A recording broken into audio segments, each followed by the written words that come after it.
This is going to be a fun one, ladies and gentlemen. So, critical thing. This is your peer group right here tonight. These are people that have graduated, started businesses, they're successful in their businesses. These are the people that you want to talk to.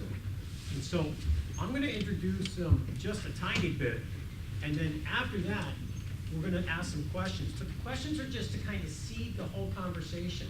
So the critical thing is, if you have questions, let's take it the direction that you guys want it to be. They have some points they want to land, but this is really about you guys being able to ask questions, learn from real entrepreneurs that are doing it in a really, really big way. And so with that, don't hesitate to just stand up and make this thing go. So just real quick on myself, I'm Todd Erdley. I graduated from Penn State many, many, many years ago. I one day sat in 162 Willard, building a room I absolutely hated because I had multiple finals in. We had that discussion at the start. So it's nice to see that they recarpeted and did some things different, like that stated. It's good to be back at Willard. It's good to be with you guys tonight and to host these four great entrepreneurs in the under 30 thing. So I'm not going to really hold it about myself. I want these guys to talk about what they're doing, and after they go through their introduction, we'll start a couple questions, and then hopefully we go back and forth. So with that, go for it, Tyler. My name is Tyler Yohe. I actually founded my first company back in 2013, so I'm fairly new to the game compared to these guys. My first company, I literally fell into it. Had no background in the field, had no interest in the field actually. I literally fell into being an entrepreneur. And then once I started that company, it was more of just a hobby, and then slowly grew into what I eventually called Broken Crown Games. So that was a video game development studio. From that, I kind of fell into yet another company that I started a little over a year ago now, and that's a video game publishing studio. Hey everyone, my name is Frank Macinsky. I work for a company that I helped co-found that takes plastic trash from the developing world and turns it into the world's most responsible fabric. So basically we take plastic bottles, chop them up into flake, take them through a weaving process in the United States, and then sell them to manufacturers like Patagonia, North Face. We're not working with any of those, but those type of companies. And to date, we've created over 2,700 job opportunities in Haiti and Honduras, have cleaned over 70 million bottles from the developing world, and have created about 1.2 million pounds of raw material export out of Haiti. Hi everyone, my name is Alan Erdley. I am the co-founder of Cloud My Office. We're a state college-based company. We're a hosted virtual desktop company. We do a lot of things in the cloud.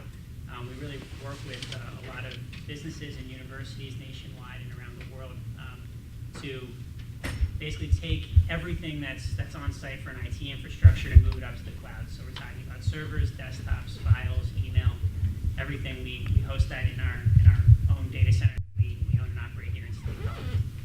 I graduated from Penn State in 2009 with a degree in industrial engineering and a minor in economics. Started the company in 2009. We just celebrated our 5-year anniversary about two weeks ago. We're really, really happy about that. And we've been really on a slow but steady growth rate over time. We're totally self-funded, which we're really, really proud of, and we'll do over $1 million in revenue this year. So also really proud of that as well. So that's who I am. Hi everybody, I am Zach Zimbler. I think you're slightly wrong. I think I'm the youngest person here and newest entrepreneur. But I graduated from Penn State in 2012, and I participated in a couple accelerator programs, like venture-funded accelerator programs. And the company we started there actually was sort of merged into another company. I took an adventure to Thailand for about a year and a half. After that, I left that company, and now I'm here. I just started my own company, which makes a tool for insurance agencies and firms to help all companies find the best insurance for them. And it's sort of an interesting problem with a lot of new legislation. So been a lot of turmoil, I guess is probably the best way to say it. But we're about 4 months old. So yeah. Cool. Well, so you can hear that there's a lot of variety as far as background. Frank has an eco-friendly company that has VC money coming into it. Alan's a self-funded. Tyler's doing the gaming thing. Zach's just starting up. But each of these guys, they were sitting in your seat not too long ago, and something ultimately tripped the trigger to say, I'm going to go do it. But when they did it, they quickly probably each encountered something very, very, very challenging. So what is that big challenging thing or challenging things that you guys have bumped into that you've overcome that's allowed you to do this? And so Zach, since you're the youngest both in company and now that you've established age, we'll let you roll. I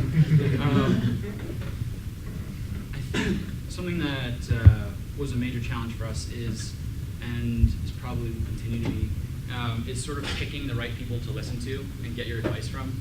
And I think very initially, and you know, there's obviously a whole ton of problems, but I think that's a very good problem to start with, because if you have people who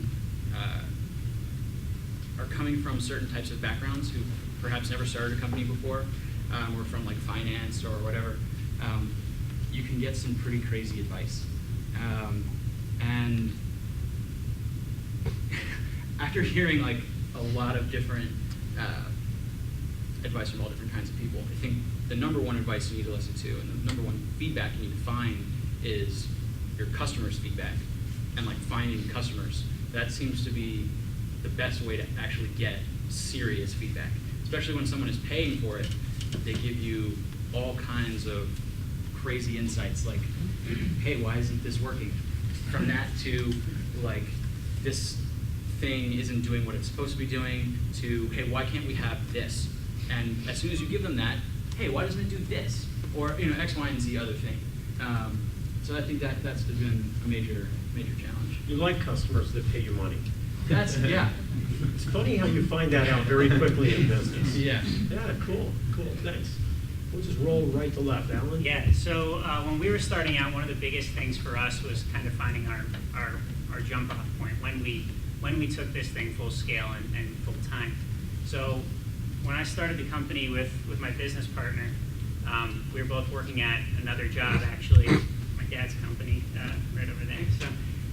So we were both working. By the way. Yeah. It was very hard. That's a very hard thing to do, though. You get a salary, you get out of college, and all of a sudden you realize that you don't have to buy the cheapest beer anymore because you're making money, and that's a pretty cool thing. And so, what was really hard for us to do was figure out when was the right time for us to say, we're quitting our full-time jobs, we're quitting the safety and security of our full-time jobs, and we're going to go at this alone. So we had spent about 6 months trying to develop a customer base that was going to pay us some amount of recurring money, and you know, we kind of got to this point where we didn't quite have enough to replace our salaries, but we sort of took this "if you build it, they will come" mentality and jumped. And you know, we were at this point where we weren't doing either one really, really well. We weren't doing our business really, really well, and we weren't doing our full-time jobs really, really well. So we had to make a choice or sacrifice both. And so we chose the business, and we took that full scale. At least initially starting out, that was our biggest challenge. Since then, I think there have been a plethora of other challenges that I could talk at length about. But I think, you know, in your positions, that was the hardest thing for me to overcome initially. Yeah, not to piggyback on that, but I think, you know, the hardest thing for us was definitely figuring out when the time was right, when we weren't being effective in our full-time employment, and when we weren't being effective in our part-time passion project. I think, you know, maybe to shift gears a little bit and add my own space, I think one of the hardest lessons for us to learn as a small business was how to learn to say no, and when something was too much. There's such thing as bad revenue, as a bad customer, as overstretching your team's limits. When you're starting a business, especially when you're young, you think you can do everything. And we were lucky enough to have a few members on our team that were a little bit older and had a little bit more of a need for work-life balance with families and responsibilities. So we were able to look past our 23, 24-year-old reckless ambition and realize that, you know, sometimes you just have to say no and realize that there are more important things than just making the business run. And that was a really tough lesson for us to learn, especially when we were going through that moonlighting stage where we were working full-time jobs, working on a business, and trying to keep everything else afloat. Yeah, it kind of gets hard to fill in gaps with what they just said. They kind of hit the nail on the head. For me, it was one of those fight or flight things. Do you give up on an idea that you, like a dream kind of thing, that you're starting to see the potential of it, just so you can keep paying your bills, or do you want to really give it a shot, even if it maybe can't pay up your bills? So then you got to build up the nest egg, make sure you have the right financials, and really understanding that if you quit your full-time job, you need to be able to make ends meet, whether it be through just blowing through your life savings, which is actually what I've been doing, or making sure you But have it's the revenue. fun to blow through your life savings. It makes every day very real. It does. Yes. So it's one of those things, you really need to understand your business model. It's something that they always teach in business schools: business plan this, business model that.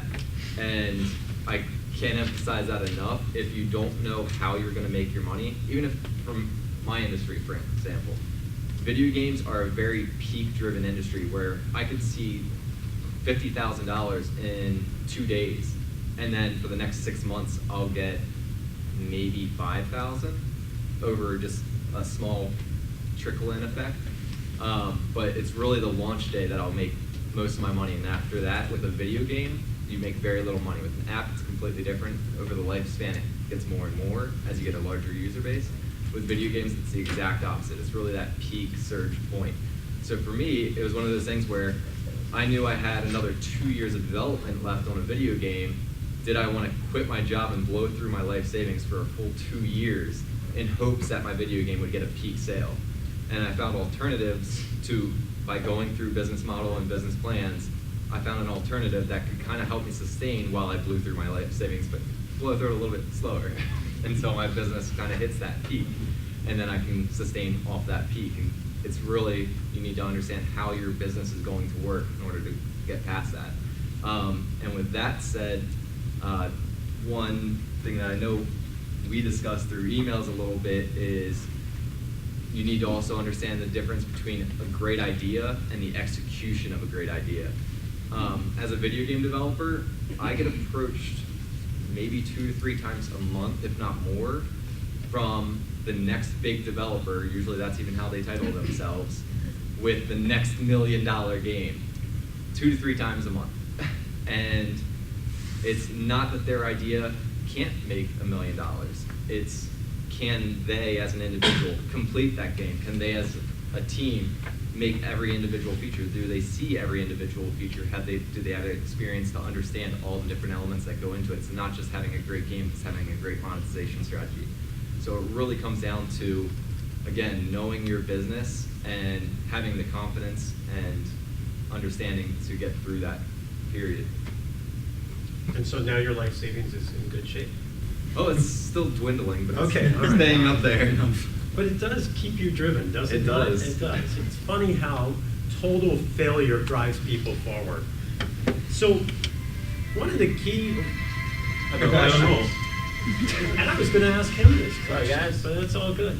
I thought it was turned off. So one of the things that happens when you're a young entrepreneur is credibility. It's not credibility within your peer group, but it's credibility when you walk into your accountant for the first time, when you walk into the banker, the lawyer, a whole number of people, when you have to sign your first lease. And so Frank, you said about having some work-life balance, some older people.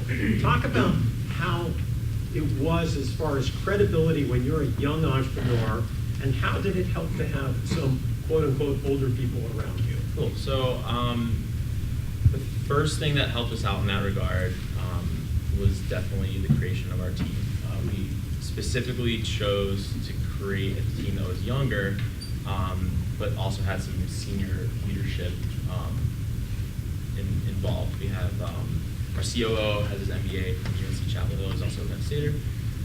So he has a very strong business acumen, working with financials and everything like that. It speaks worlds to our team that all 5 of us can trust our COO and his ability to work with a spreadsheet and not have to second guess someone, double check their math and that kind of thing.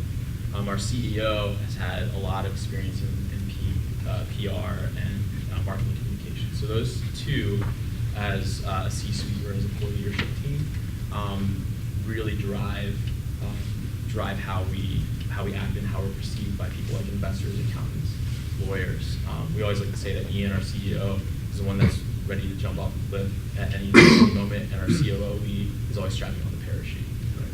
So the two of them work together really well, and as I don't want to say junior founders, but as younger team members, they've really taught us that there's an importance in walking the walk. When you walk into a meeting with an investor, act like you've been there before, and just that body language and that sense of belonging, I think is something that if you're self-deprecating when you go into any sort of meeting with anyone important, they're going to feed off that and realize that you're not the real deal. So you just have to stick your chin up and trust that you've learned a few things along the way. Realize that you're probably going to mess up 9 times out of 10, but the next time you walk into a meeting, that you're going to be that much stronger by making that screw up. It's a great answer. I always believe, walk into a meeting, speak loudly, speak confident, leave the room quickly. So, Alan, what about you?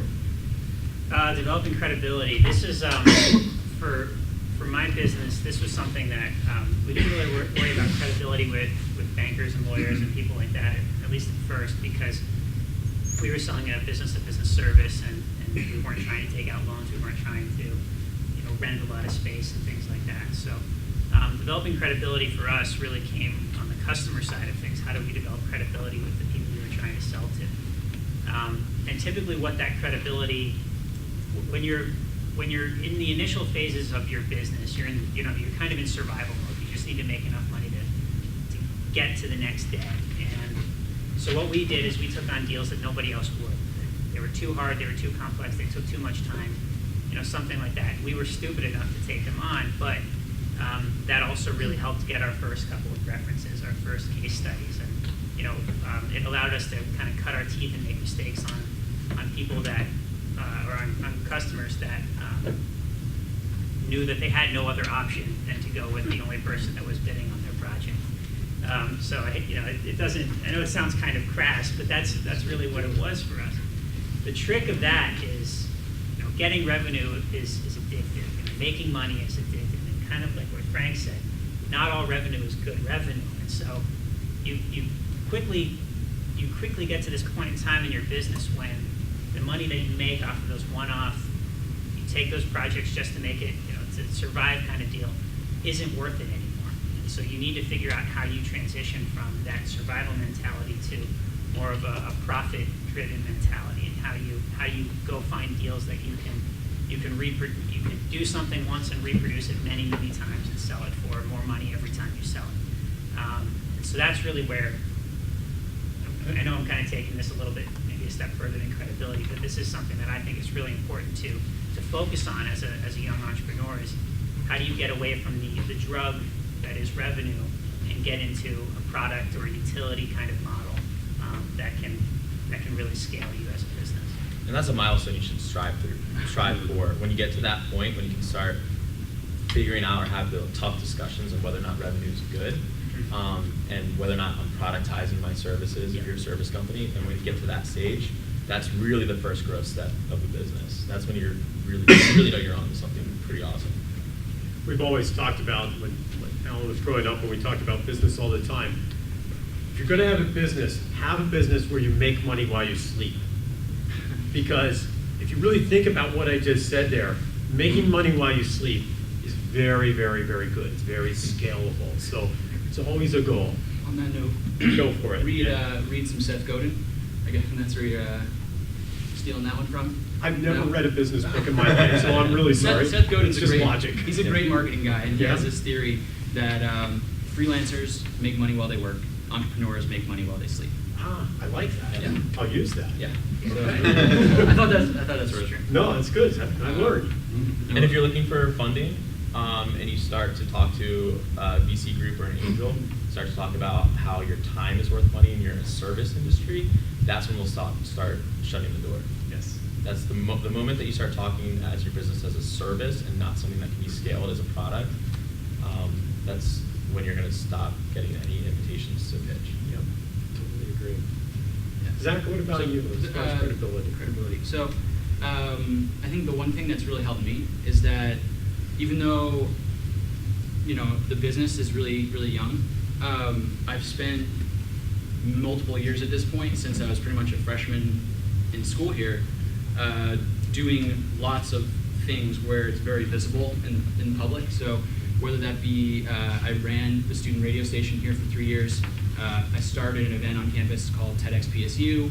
I've done lots of speaking events at all kinds of different places, you know, working with the student government, putting on concerts, etc. And so I got a lot of visibility and a lot of networking and made a lot of friends, and built that credibility by delivering on the things I would say I would deliver on.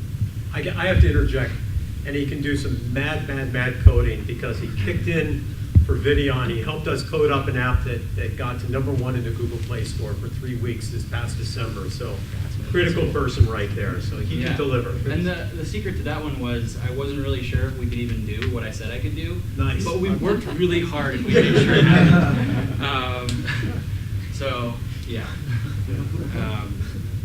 But that comes with that, you know, people who, I mean, you took me on without really knowing who I was, I think, but you knew some of the people who knew me. Yeah. And that's why you brought me on to do the stuff that I was saying I could do.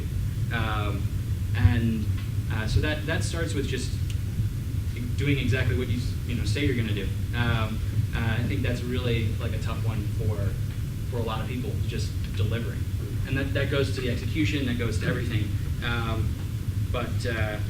You know, I look back at our product right now, and I keep a couple screenshots from like the very first demo I ever made and I was working with the customer. So we were working sort of like, hey, what do you think of this demo that I made? Probably basically like one binge night of like Red Bull and coding. And they looked at it and they sent me back an email that was basically just like, yeah, it looks okay, but we really can't use this. And then, you know, several months later, they're using it every single day. And so it wasn't necessarily what we had right away that helped build the credibility, but that we kept getting better. And I kept sending them emails saying like, hey, how about now? Here's another snapshot of where we are. Hey, how about now? How about now? And then all of a sudden, over time, you start to build that credibility. It takes a little bit of time sometimes to go from nothing to something. With respect to credibility, you kind of have to look at it 2 ways. Regardless of what your company is going to be, you're always going to have a product. Even if it's yourself, you're always going to have a product. So to have credibility for that brand of that product, you really need to make sure you have a good product in the first place. Because no matter how much you're selling something that's not worth anything, if you want to be credible, you need to have something that is worth something. So for my industry, I'm trying to make a quality game, or if it's, for instance, I might have a developer that absolutely loves doing coding but can't do artwork, but doesn't want to team up with an artist. So now all of a sudden I need to find a way to market that game. So I'm not going to market it as the next biggest game, best 3D graphics in the world, because it's going to hurt my credibility and it's going to hurt that game's credibility. So instead, I'll market it to niche gamers that like code-based games, or games that might have pixel graphics or something like that. So it's all about understanding, again, your product and really making sure you have the best quality product for how you're marketing that product. With respect to yourself, you're always selling yourself even if you aren't the product, because that's what's going to drive your business that next step further. So with respect to building credibility to yourself, one thing that I would say is there's no such thing as a bad contact. Even with bad revenue, don't ever slam the door on that person's face, because they might 3 weeks from then come to you with a great revenue opportunity that is good revenue. So there's no such thing as a bad contact, no matter who you meet, when you meet them, how off the wall they sound. It's one of those standard things that you're taught from a young age: be polite to everyone. You really want to be polite to everyone, because you never know who's going to come up to you and really give you that next opportunity, whether it be right then or later on down the road. So it's one of those things where you always have to be nice to everyone. Really look at everyone you ever meet as a good contact. These guys are telling you something really important. You're going to get to a point with a business where you might want to fire a customer. Now that sounds counterintuitive, but firing a customer is one of the gutsiest things that you'll ever do as a business owner.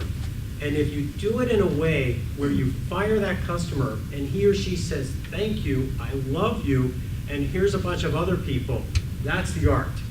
And that's something, when you do it properly, you'll never understand how it really works, but it will come back so many times over. So very, very, very important point, very fine point. These guys are talking about some very seasoned points that most entrepreneurs don't get.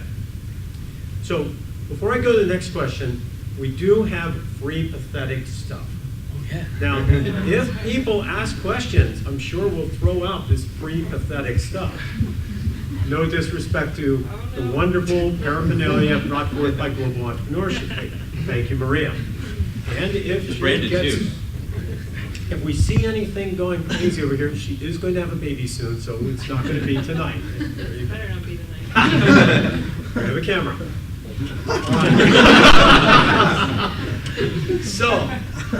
So before I go to the next question, I'm looking for any pathetic free stuff. Okay, no questions so far. All right, these people are sitting there, they're in school right this moment. They're majoring in stuff that they think is going to prepare them for everything they possibly need to know about doing a business in theory. If you had to do it over again, what class or classes would you do differently? Who wants to jump on that one? Go. I'll start. Yeah. I was fortunate to have followed my own advice before it was actually advice by mistake. Yeah. So my junior year it became pretty apparent that a minor probably I was in a position to have a specific minor. So I started taking really tough undergraduate courses that probably damaged my GPA and probably weren't the smartest idea. But in hindsight, things like 400 level medieval civilization or 500 level supply chain course or a pre-law business law course, all those things, I think gave me a little bit of a different perspective than the traditional, I graduated a degree in marketing, so a traditional business school kind of outlook on life. So if I were to give someone, especially in an undergraduate setting, any kind of advice, would be find that one course and that one thing that you've always wanted to learn a lot about. Forget the 100 level or below intro courses and dive right into a 200 level or above and really challenge yourself and take something hard and take the GPA hit just for that one course. It won't mess up your major GPA, so you're good in that regard. And just try it. I mean, if you're walking to the forum 3 times a week, you're walking past 4 or 5 world-class departments that you'll never look at if you're in one major. History, liberal arts, foreign language, all that kind of stuff. And if you're not using those resources when they're, I won't say free because you're definitely paying a lot of tuition, but when they're accessible to you in a way that they'll never be accessible to you ever again, then you're doing yourself a serious disservice. Cool. I'll actually follow up on that just because I love that answer. It was a good one to piggyback off of. I kind of ran into the same boat where I kind of followed my advice before I even knew it would be advice. When I was in school, I was originally an honors student, wasn't the whole way through, but that gave me the privilege of working with the counselors, and so early on, I ended up graduating with 3 degrees, and early on, I was just packing each semester, so I would end up having 22 credits, 24 credits in a semester where it was just nonstop coursework in it. really wasn't fun. Don't suggest it. Highly suggest people to actually get out, meet friends, and go party. But again, every connection is a good connection, so don't blow it by doing something stupid, but go out, interact with people, and actually have fun with your college experience. Get to know everyone you can while you're there and make a lot of connections.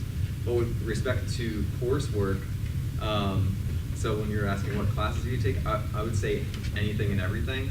For me, I've packed my schedules constantly, and even though I have 3 degrees, I'm not using a single one of them. So it was really the fact that I've had a little bit of experience in business, I had a little bit of experience in law, I had experience in technical writing, I had experience in programming, I had experience in so many fields that I technically didn't major in, but because I took coursework in it just because I had a slight interest or it would fill some gen ed credit.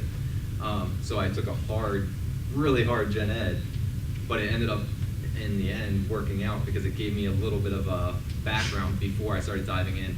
And although you're in school, it's one of those things where if you really want to be an entrepreneur, you have to understand early on there's no such thing as not learning. It's kind of like being a doctor. There's always going to be a new medical procedure. There's always going to be a new business model or a new marketing strategy that you have to pick up on. So for me, it was one of those things where I knew a little bit about programming, but I needed to know a lot more in order to be able to direct someone underneath me on how to program something. So I had to learn it even though I wasn't doing the programming. Same thing with marketing. I don't do the marketing anymore, but I have to learn everything about it in order to be able to guide someone else with how I want them to do it. So really, if you can take hard gen eds and really throw yourself around and try stuff that you never really wanted to do, ancient art or whatever, study art history, it's actually sometimes really worthwhile to have those random backgrounds. I'll go ahead and give you all of the exact opposite advice. As you just heard. And this is a personal preference thing, right? So you have to know who you are, you have to know what you want. But for me, I wake up every day and I panic and I'm scared every single morning I wake up because I think I'm behind the curve. I don't think I'm moving fast enough. I don't think that I'm pushing hard enough. And so that's really what drives me. And so taking a course like ancient, medieval, Germanic artwork or something just doesn't appeal to me. And I think if you look at like a very concrete example of something that I felt like I didn't use my time optimally in college was probably my economics minor. Sorry if there's any econ majors or minors in here, but economics for me was a very theoretical based studies, and I hate theory. I like concrete things. I like things in practice. I like things that I can apply. And so what I thought I was going to get in economics was a basic understanding of how business finances work. And being younger and naive about it, I didn't understand the nuance between finance and economics. So if I had to go back and do this all over again, I'd probably try to take some finance courses. In lieu of my economics minor, I'd probably take some finance courses or some basic accounting courses because, Dad, we've talked about this before, but it's when you really get into starting and operating your business, if you can't read a profit and loss statement, an income statement, or a balance sheet, you are going to be lost, and that is just the fact. Mm-hmm. So this has taken me a long time to figure out how to read the P&L and a balance sheet. And a balance sheet, when you first look at it, it looks like voodoo magic. So you really, it would be very helpful to have somebody guide you through that Sometimes they process. still do. Yeah. If there's any accounting majors, this whole cash flow thing where debits are good and credits are bad, you guys are crazy. Yeah. I like money coming in, Yeah. That's exactly right. But that's Stupid. That's my advice. Use the resources that you have here at Penn State to learn about how, if you aren't in an accounting major, learn how to how to call BS on your business reports, basically. Zach, before I just need to cut you off based on something you said real quick. Just throwing out a little tidbit. If you are looking to do a startup, even while in school, no reason to hold off on it most of the time. Based on what he just said, kind of brought up a perfect point. He wants to contradict exactly what we've been saying, which that's fantastic. One thing you always want to look for early on is realizing you can't do everything. It's impossible. You cannot do everything. So you need to learn how to delegate, and one of the best things you can ever do is find someone that contradicts you. Find someone that is like your yin to yang type of thing, like can really balance you out and provides that other element to the company that you can't provide. For me, because my background's so all over the place, I'm a great jack of all trades. I can really get something started, but I need someone that is very focused and knows exactly what they're doing on certain elements. So I need to bring people in that can do those precise things. And so that's something you definitely want to look into early on, is finding someone that really balances you out. Sorry, Zach. Yeah. I second that totally. So, this is good. I'll give you a little more direct advice on some of the specific classes. So, Accounting 211 is a good one, specifically for some accounting stuff. I was dual major, supply chain, IST, and the business college actually makes you be the primary major. And like junior year, I walk into the counselor's office and I told him, I'm dropping my primary major. So I dropped supply chain and decided I was going to pick up a bunch of engineering classes. And not just like 200 level engineering, like basic stuff. I walked into the class and I basically asked the professor, can I take this?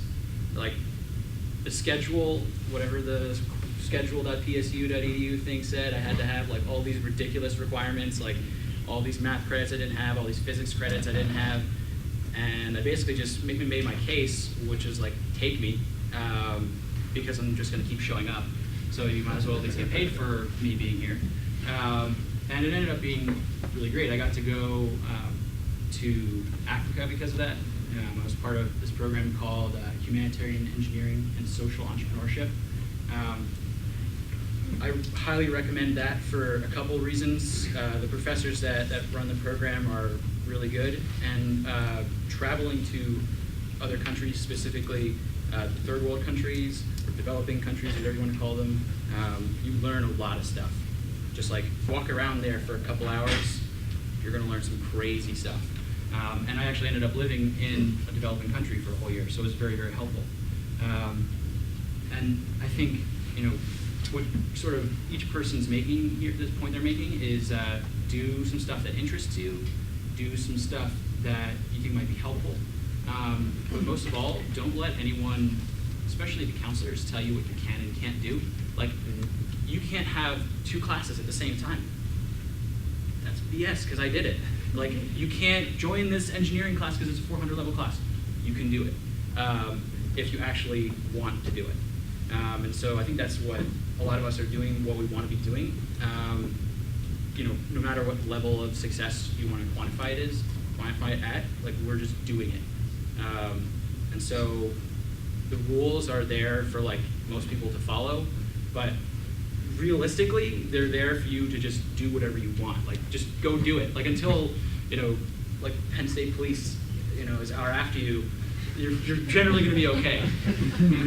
Which, if you do enough stuff, they'll come after you. I can vouch for that one. Like I said, party, but not too much. Zach brought up a really cool point. This isn't really coursework. It might be diverging from the question a little bit, but nothing replaces the value that travel has in your life and the perspective that you get. Because I bet you, before you went to Africa, you thought that the rules were a little bit more rigid than they were until you went to a developing country and realized that traffic laws don't exist. Laws, period. Like just laws, lawlessness. people exist in this world without rigid structure to the way that they do things. Yeah. And I think there's value in structure, don't get me wrong. I'm not saying that we should all take off our clothes and start running around Willard right now, although we have a video camera, so it'd be interesting. But what I am saying is figure out what means something to you, what you're actually interested in, what you're driven to do, what engages you, and figure out a way to work within that structure to where you're not going to get tracked down by university park police. And make it happen. Be tenacious. Sure. I think the other thing is that good thing about what I did was, and what you guys can still do, is IST is actually, the requirements, and I don't know what they are now, I'm sure they've been changing, but the coursework and the course load wasn't so crazy that I was taking 40 credits or 20 credits every semester. I was able to do a lot of other stuff. And so having a little bit of free time to pursue whatever you want to do can be very, very useful, especially like clubs. I learned more stuff from like discussions with administrators on campus and dealing with just total ridiculous bureaucracy of like, you have to take these papers to this person and like this thing, and that helps because surprisingly business has a lot of that too. Even though you want to just go do stuff, you have to like file taxes and you have to like call a lawyer, and like you have this binder full of stuff, you know, or files where you keep like all of your paperwork and your incorporation documents.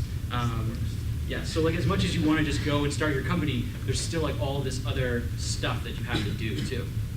That's Entrepreneurship, the new anarchy. I wish I could say I'm there. I do hate cash flow statements. I believe in them. I do love a balance sheet. And two courses that one I liked because I'm glad I did it, and one I wish I had done. I wish I had done something in psychology, because if you don't understand people, wow, that's a really big barrier. So something to do with, and I come from an engineering world, electrical engineering. We're the second biggest group of losers on the face of the campus. Tax accountants and tax. No, I'm sorry. Always take the front of my jokes. But seriously, I mean, really tax? But then a class that has just served me so well, and I don't think they offer it anymore, it was Food Science 106. It was Introduction to Wine Tasting. No, it's Great class. class. Do they? A very critical class. It will serve you well for the rest of your life. Yeah. All right, so now, audience participation.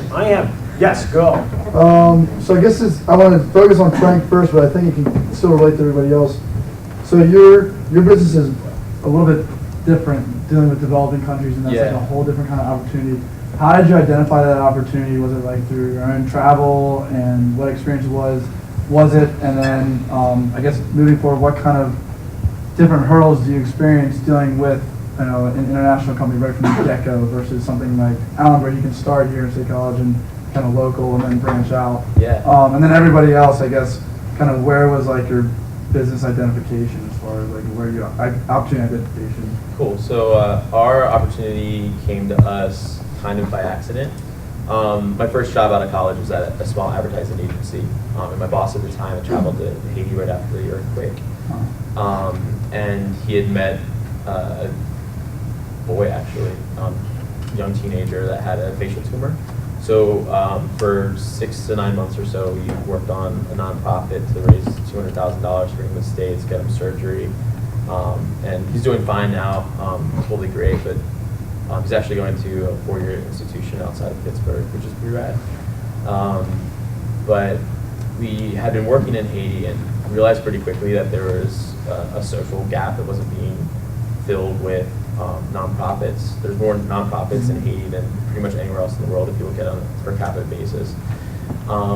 So we started to look, basically do an inventory of all the assets that there were in order to fix the problems of unemployment, lack of education, lack of police infrastructure, and a visual landscape analysis. We found a lot of plastic, and we asked a couple people about it, contacted the UN. They had just done a waste resource study.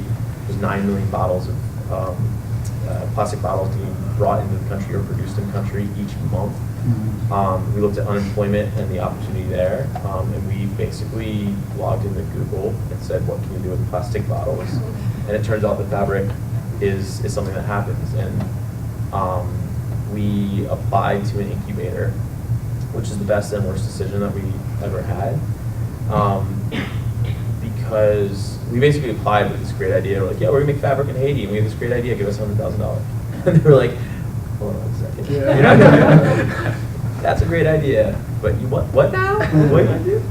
So we applied, and I think the way that we framed the problem, the business opportunity was really strong, and we ended up getting the small fellowship through them. And it took a long time for us to develop a business model because of all the complexities of working in when we're working in manufacturing, which is already tough. It's not necessarily a digital company, which is a whole different set of issues. We're working in the developing world, so things like legal documents are basically handshakes. There's no repercussion that we can have if someone breaks a contract with us. So a lot of our partners and people on the ground kind of have to walk on eggshells, which makes relationships. And I was fortunate enough to take a psychology course, so that was one of the 300 level courses I probably should have taken, if you ask my GP. So yeah, so I think all those things together just ended up kind of gelling and kind of fell into it. And we were lucky enough to have a team of 5 people that just fired on all cylinders right from the get-go. And I can't speak enough for the value of making sure that you have an idea, you have a plan, develop that team as soon as you can, and get people to gel right away, and make sure that you're filling all those skill gaps and those personality gaps. You want to have my Ian and my Lee, the guy that jumps off the cliff and the one that hands him the parachute. You want to make sure that you have those checks and balances within your team, and prime yourself for success. Is that Yeah, all I of it? think, I was curious about the opportunity identification. Definitely covered. Yeah, it was mostly accident, really, and keeping our eyes open and wanting to do something. Oh, I'm sorry. Yeah. Go ahead. No, Does anybody else want to jump on that one? You're also asking a pretty interesting question from the fact that they're actually selling physical stuff, or the distribution of it. I'm not sure. Do you guys actually manufacture stuff, or is that you're like a pipeline? We're like a supply chain organizer, so Okay. we have physical products, but we also have services. Right. So it's, Okay. So it's a little again, more it's super complicated. complex. Yeah. But software companies, you guys actually have servers, and that's cool. We just have a server bill that we pay like Amazon, right? Yeah. So we can, if suddenly tomorrow we had 1 million users, our server bill would just be a lot higher, but we don't actually have physical infrastructure that we need to build that's as monumental as something like that. So there is a pretty radical difference in business, right? Physical stuff, I think it tends to be probably a little bit harder to do. Yeah. Yeah, a lot harder. For us, I'll add a little bit here. For us, when we started the business, we kind of had this idea that we were going to build custom web-based applications, or custom or kind of productized web-based applications that were going to be targeted at businesses that would help them be more productive. So stuff like document management things, time management things, applications like that. The complexity there was we started the business in 2009, and no one wanted to spend any money on custom development back then. Graduated and started the business in 2009. Yeah, it was brutal. It really was. But yeah, so that was actually, that was kind of funny. I saw a billboard. This is kind of an aside, but I saw a billboard outside of Philadelphia right after we started the company, and it said Bill Gates started Microsoft in the middle of a recession. And I'm not professing to be the next Bill Gates, but it was motivating. It is okay, yes, strength in numbers here, but two, yeah. But it felt good. But anyways, so we were talking about opportunity identification, right? And so we realized quickly that nobody was going to pay for us to do any software development for them, because nobody had any money to spend on what they saw as kind of luxury items for a business. So what we really focused on was, where can we save people money? Where can we actually show people money savings?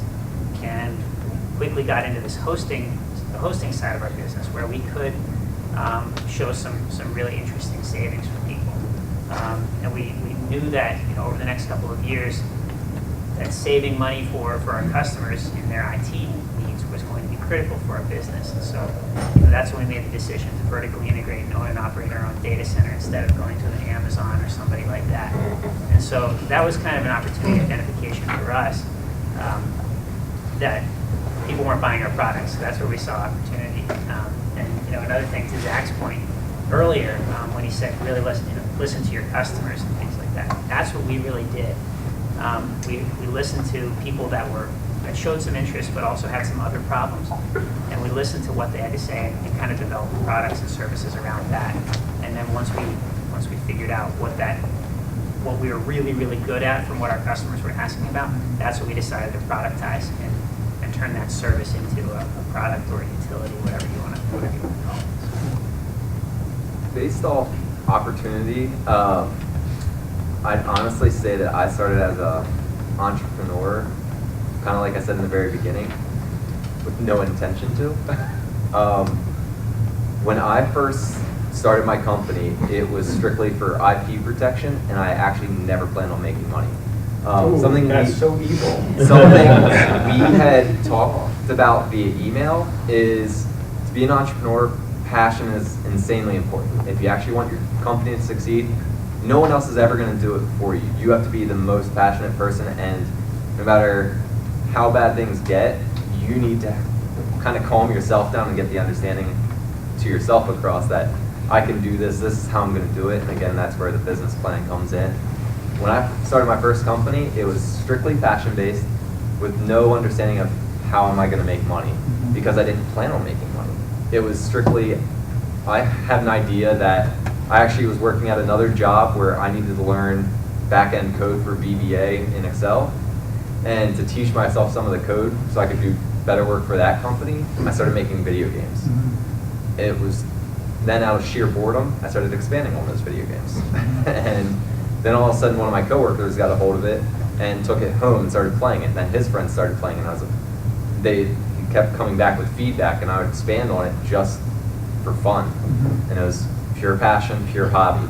And then as that idea expanded, all of a sudden he's like, I want to help work on this with you. So all of a sudden I had a team, but it was a guy I trusted, and again, still just a hobby. Then another coworker started working on it. And then another coworker who had a friend that went to school for game development and didn't have a job.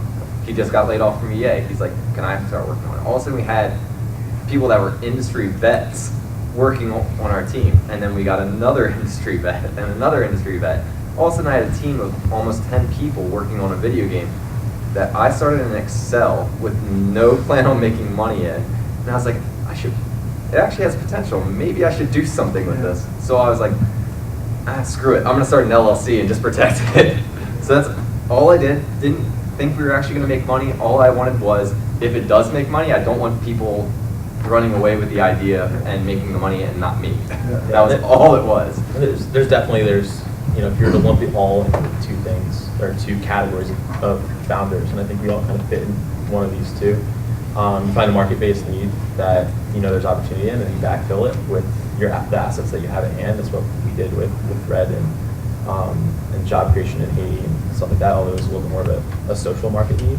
Or you want something to happen so bad, or something to be made so bad, and you just find a way to make it happen, and then you figure out where that plays in the market, whether it's just sitting in an Excel sheet forever and you made it and that's cool, it's a passion project, or figuring out whether or not it's something that's marketable and scalable and can be a business. And I think if I were to lump every entrepreneur into two categories, which is super hard to do, I think I'd look at those two as Yeah, actually flip-flop with my second company. Like I said, the first one, it was strictly passion-based, no plan on making any money. Then the second one was right after I took the giant leap of, I'm going to wipe through my life savings to do this full time. So I started up a second company that had the exact opposite intent. I saw an opportunity. My first company actually got international press, and a lot of other game developers started approaching me saying, hey, how'd you do that? Can you help me do it? And early on, I was just kind of helping people out. Just every connection's a good connection type of thing, helping people out for the heck of it. And then I was doing more helping out than I was doing when working on my own company. And so I decided, you know what, I can make a ton of money off of this. So I started a publishing company. And so that's the exact opposite, where I saw the need and I knew I could make money. So I started up a company to do strictly that. So there really are two different ways to start a company, either passion-based, but then you need to backfill and come up with, here's my business plan, here's how I'm going to make money, which I did after I realized, okay, I have a team, I started an LLC, and I was like, I want my money back from starting an LLC and all of that kind of stuff, so I came up with a business plan. With the other company, it's the exact opposite. I saw a need, so now it's a matter of really getting people in place that have a passion to drive that business forward. So we have swag. 4 minutes. We can either take one quick question, or I can seed them with one more quick question. So if somebody has a burning great quick question, I can throw it in. How do you think of competitions between newly founded companies? How do you take care of that? How do you, like, what do we view competition between newly founded companies? I think that's a fantastic question. I don't know if this is exactly the answer you're looking for, but this is something that I think about a lot. If you're a new company, nobody owes you any favors because you're a new company or you're a small company. You know, you have to be competitive in a global market.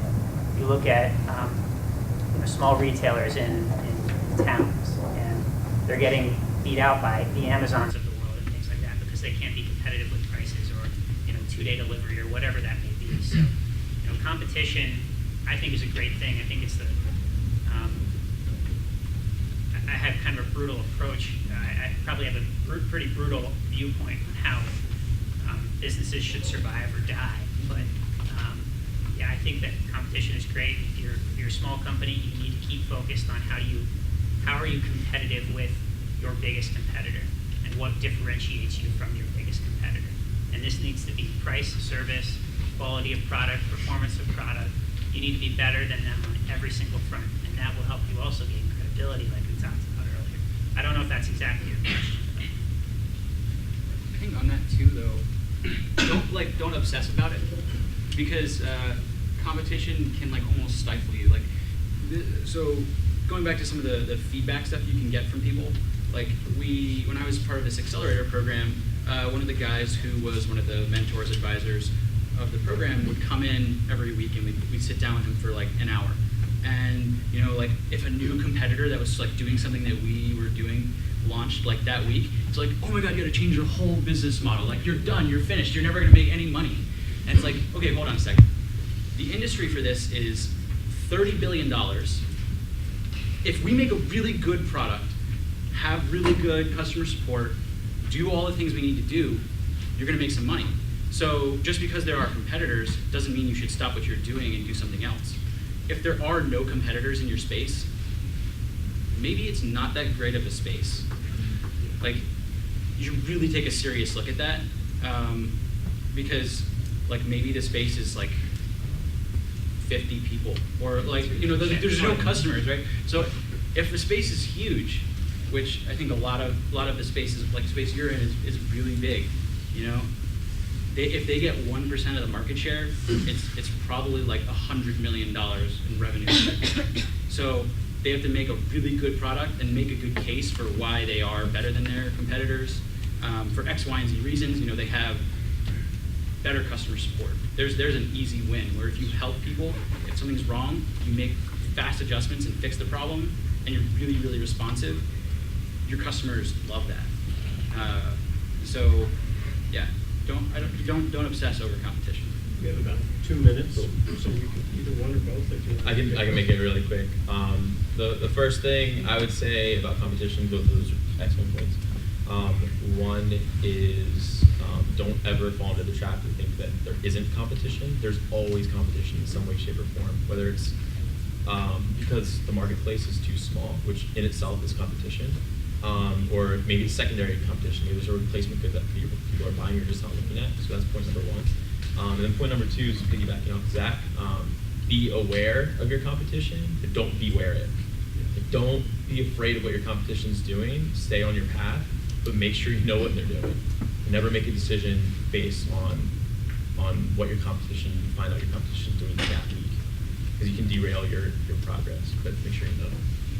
Yeah, I don't have too much new. I mean, for the tech industry, there's only digital tech. There's an extremely low barrier to entry into the industry. It doesn't cost much because you don't have brick and mortar expenses or actual material costs. So everyone can do it. With that said, I know I have competition everywhere. There's probably 15 of you in here that are making games and you're my competition. However, I don't care, because the next Flappy Birds, I love it, because there's 5 more people in this room probably that downloaded that app that never played a mobile game before. So all of a sudden it just opened them up to my sector. So sometimes competition is actually fantastic because it opens people's eyes that you would have never been able to touch with your game, and now they might download you because of your competition. So sometimes you can piggyback off the success of competition.